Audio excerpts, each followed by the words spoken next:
बिस्मिल्लाहिर्रहमानिर्रहीम। अस्सलाम वालेकुम नादरीन, आप यूट्यूब चैनल देख रहे हैं। मैं इमरान खान हूँ। सबसे पहले रिपोर्ट कर देते हैं आपको कि इमरान खान साहब ने जेल में क्या बातचीत की है कल के दिन में।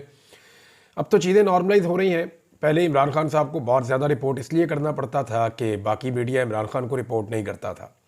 लेकिन अब अच्छी बात यह है कि आहिस्ता आहिस्ता जो तमाम मीडिया चैनल्स के सोशल मीडिया अकाउंट्स हैं वहाँ पर इमरान खान साहब को रिपोर्ट करने की इजाज़त खुली और अब पाकिस्तान के टेलीविजन के ऊपर भी खुलकर इमरान खान साहब का नाम लिया जा रहा है। थोड़ी दिनों में आप इमरान खान साहब की तस्वीर और उनके पुराने बयानात भी देखना शुरू कर देंगे और अगर इमरान खान साहब रिहा हो जाते हैं तो फिर आप उनको टेलीविज़न स्क्रीन के ऊपर देखेंगे। हालात नॉर्मलाइज हो रहे हैं। पाकिस्तान तहरीक इंसाफ के ऊपर जो बहुत एक सख्त दौर आया था उसका ख़ात्मा हो रहा है।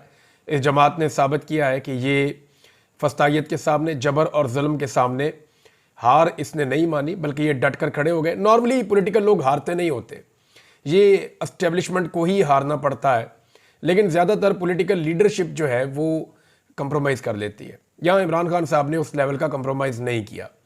इमरान खान साहब को जो बड़ा मसला है पाकिस्तान की खातिर, देखें ना, बंदे मरवाने के बाद कौन मुज़ाकरात करता है? जिस पॉलिटिकल पार्टी के बंदे शहीद हो जाए ना, वो फिर मुज़ाकरात नहीं कर रही होती।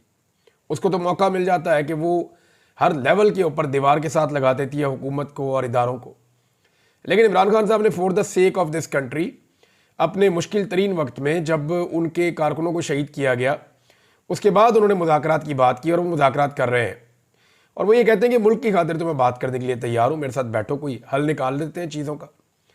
हालांकि जब 25 मई हुआ था 2022 में, जब बहुत टार्चर हुआ था इमरान खान साहब की पार्टी के ऊपर, बड़ा जुल्म हुआ था, तो उस वक्त भी इमरान खान साहब ने एक बात कही थी।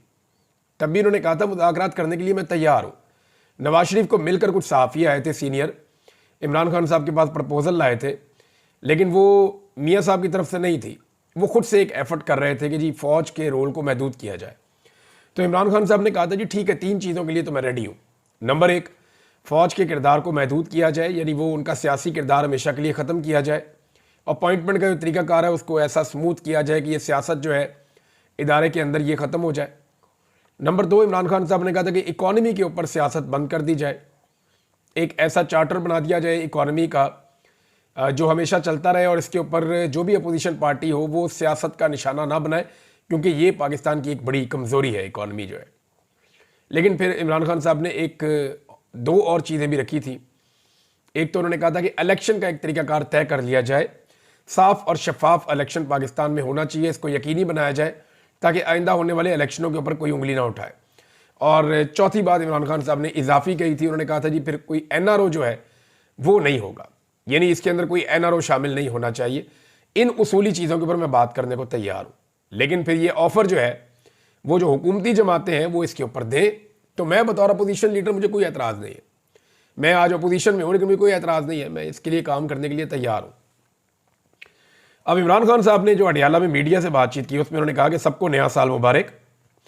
2025 हकीकी आज़ादी का साल है जिसमें घुटनों पर आए इस जाली और फस्ताई निज़ाम को शिकस्त हो जाएगी इंशाअल्लाह। साथ उन्होंने बोला, इस आमराना दौर में शख्सी आज़ादियों के खात्मे, बुनियादी कानूनी हुकूक की पामालियों और इदारों की तबाही ने मुल्क के ना सिर्फ समाजी और सियासी निज़ाम बल्कि कानूनी और माशी निज़ाम को भी दरम बरम कर दिया है।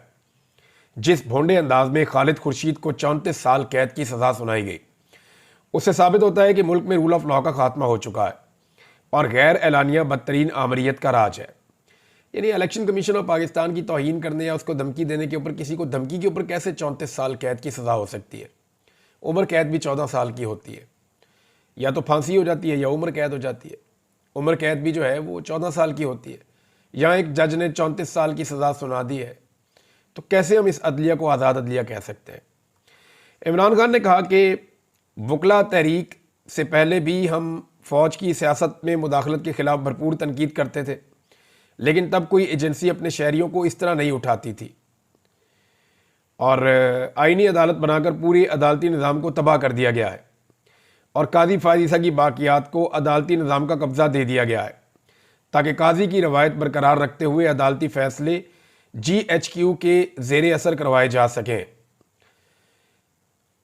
मेरे खिलाफ पिछले साल भी 4 गैर कानूनी फ़ैसले दिए गए थे। सोमवार को अलकादर केस का फ़ैसला भी वैसा ही तवक्को कर रहा हूँ। यानी पीर को फ़ैसला आना है इमरान खान साहब के ख़िलाफ़, क्योंकि जेल का ये रिकॉर्ड है कि जेल में जितने भी फैसले आए वो इमरान खान साहब के खिलाफ ही आए। अब ये फैसला इमरान खान के हक में तो आ नहीं सकता, शवाहिद तो है नहीं, सबूत भी है नहीं, लेकिन जज ने जब जेल जाके ट्रायल करना है इमरान खान साहब का, तो उसने फिर तो सज़ा इमरान खान साहब को ही देनी है ना, क्योंकि निज़ाम इमरान खान साहब का दुश्मन है। लेकिन इस वक्त निज़ाम फंसा हुआ है कि इस आदमी को बाहर कैसे निकालना है, ये भी एक प्रॉब्लम है। और ये प्रॉब्लम का जो रीज़न है वो ये है कि जो बाइडन की सपोर्ट पीछे से हटती जा रही है। जो बाइडन की सपोर्ट हटने का मतलब, जब मैं कहता हूं ना आपको कि जो बाइडन की सपोर्ट हट रही है, इसका मतलब हरगिज ये नहीं है कि डोनाल्ड ट्रंप आएगा और आकर कहेगा इमरान खान को जेल से बाहर निकालो, ऐसा नहीं है। इस मुदाखलत के तो हमें खिलाफ होना चाहिए कि किसी को जेल में डालने के लिए या निकालने के लिए अमेरिकन का या दुनिया के किसी भी मुल्क का कोई रोल नहीं होना चाहिए। लेकिन इंसानी हकूक का मामला जो होता है वो किसी भी मुल्क का अंदरूनी मामला नहीं होता, वो एक बैनुल अक़वामी मामला होता है। उसके अंदर कोई भी बात कर सकता है। जैसे आप दुनिया के किसी भी मुल्क में कोई भी जुल्म होता है तो उसके खिलाफ आप बात कर सकते हैं, ये आपका हक है, क्योंकि वो इंसानी हकूक का मामला है। अब जब जो बाइडन पीछे से हट जाएंगे तो जो इंसानी हकूक की खिलाफ वर्जियाँ पाकिस्तान की हुकूमत ने और इस्टेब्लिशमेंट ने की हैं, उनके नतीजे में इनको बहुत लंबे चौड़े जवाब देने पड़ेंगे। इन्हें बताना पड़ेगा कि हमने ये ज़्यादतियाँ क्यों की। देखिए, ये ज़्यादतियाँ पाकिस्तान तहरीक इंसाफ के ऊपर ज़रा ज़्यादा हुई हैं। इससे पहले ये ज़्यादतियाँ PMLN के ऊपर भी होती रही, मुशर्रफ दौर में, ज़िया दौर के अंदर पीपल्स पार्टी के ऊपर भी होती रही हैं, और जमातें भी इस किस्म के अताब का निशाना बनाई हैं। बहुत कम जमातें हैं जिनके साथ इस तरह का जुल्म नहीं हुआ। वो हमेशा से कहीं ना कहीं एस्टेब्लिशमेंट के साथ अपना मार्जिन क्रिएट करके रखती हैं। एक दौर में MQM के साथ बहुत बुरा हुआ, लेकिन MQM के मुसल्ला विंग भी थे, वो हम सब जानते हैं, जैसे वो अपना निज़ाम चलाते थे। लेकिन वो बने भी कैसे थे ये भी हम जानते हैं, उनको बनाने वाले कौन थे ये भी हम जानते हैं। तो दूध की धुली हुई पाकिस्तान की एस्टेब्लिशमेंट नहीं है। आप कोई भी पाकिस्तान का मामला उठाते हैं, कहीं ना कहीं जड़ें जाकर यहाँ पे एस्टेब्लिशमेंट के साथ मिल जाती हैं। अब मामला ये है कि ट्रंप के आने से तो इमरान खान साहब ने बाहर नहीं आना, जो बाइडन के जाने से जो इंसानी हकूक की खिलाफ वर्जियां पाकिस्तान ने की हैं, उनका जवाब मगरिब के सामने देना पड़ेगा। जवाब क्यों देना पड़ेगा? उसकी वजह यह है कि पाकिस्तान अपनी वाहिद जो मुनाफा बख्श ट्रेड है वो मगरबी ममालिक के साथ करता है। चाइना के साथ तो हम खसारे में फ़िलहाल करते हैं, या इंडिया के साथ भी आपकी ऐसी ट्रेड नहीं है। सेंट्रल एशिया में भी आपकी कोई इतनी अच्छी तजारत नहीं है।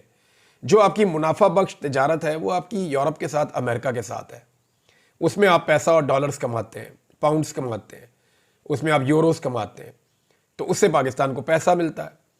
अब मामला यह है कि उनको आप नाराज़ नहीं कर सकते, और आपने वो सारे काम किए हैं जो उन मुआहदों की खिलाफ वर्जियाँ हैं, जो मुआहदे आपने यूरोपीय यूनियन के साथ या मगरबी ममालिक के साथ कर रखे हैं।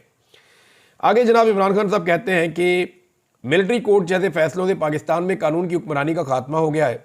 जिस मुल्क में कानून की हुक्मरानी ना हो वहाँ कोई सरमायाकारी करने को तैयार नहीं होता। पाकिस्तान में अब भी ग्रोथ रेट सिर्फ